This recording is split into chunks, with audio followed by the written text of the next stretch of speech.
I feel more relaxed. In the last sort of 5 weeks or 10 weeks, I think it's been, for me, been quite therapeutic, in as far as I was always dashing everywhere.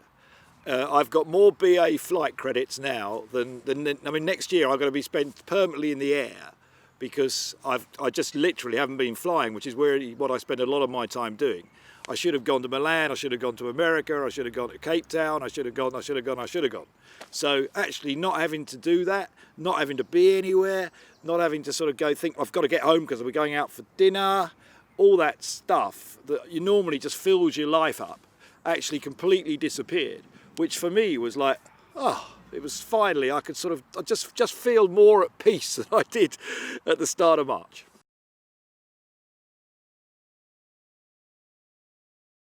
It's not the worst thing to me that's ever happened in the history of the world. So I don't think I was ever fearful, because just take precautions.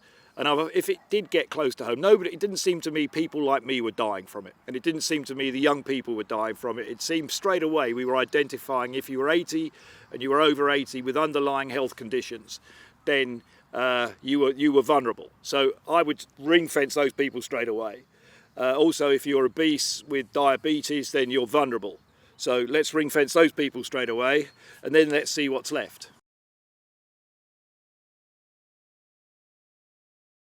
The business has been extremely challenging. We're in office supplies, so basically we supply offices with stationery, or we supply the very big resellers like Staples and Office Depot with stationery. And overnight, the business actually just stopped. In April, our turnover was 20% of what it normally is. So I've had to furlough staff. I've had the bank loans.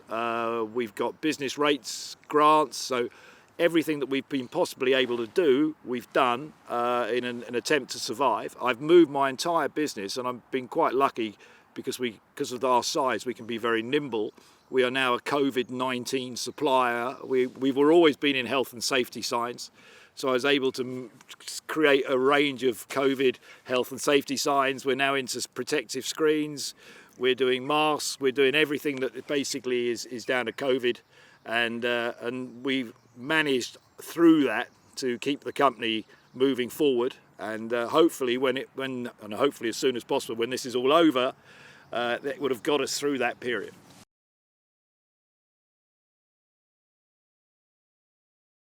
I sat them down and addressed them in as far as this is obviously a critical situation, and we are all, including me and the guy, if you like, that sweeps the floor, we're all fighting for our jobs.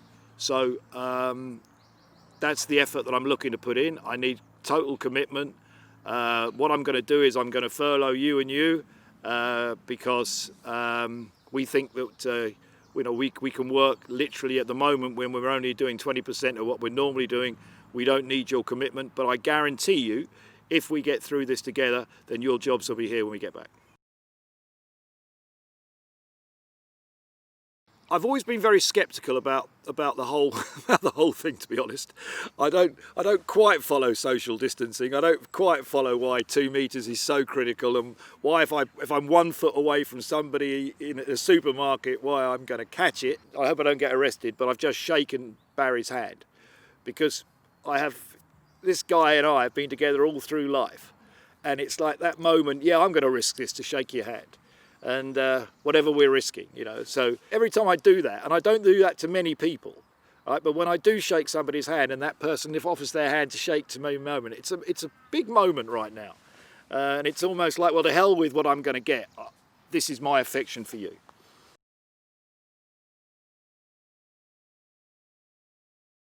I mean, I'm a massive Spurs fan.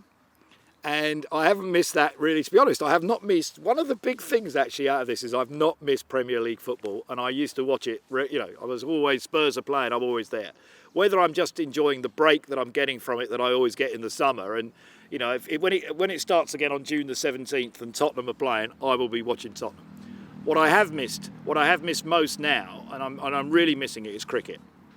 Because just to come in and even when it's on TV and you just hear the soft voice of En route puts that through extra cover, it's very reassuring. you know, for me personally, it's a very reassuring part of life is cricket. So I'm missing cricket.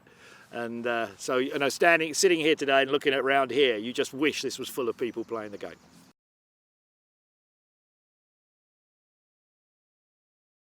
How can you possibly be prepared for anything of this? I mean, the guys who run the government, they're not medical scientists.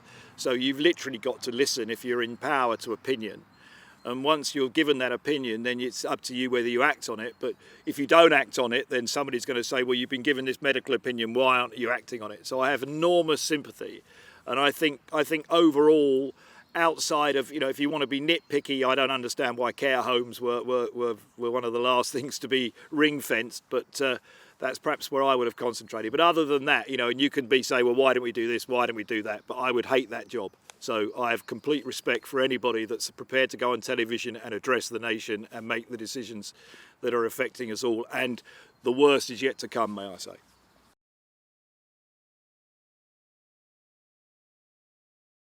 I'm 65. My mother, when I was born, said to me that she didn't want to bring me into the world and she was very fearful because of Suez. And that was in 1957. When you look at it now, and I look at my children, and I look at the ambition that my children have and the drive that my children have got and the love of life that my children have got, I'm just thrilled that the kids, I love the kids of today. And they will make this world, they'll do whatever is necessary to make this world a better place.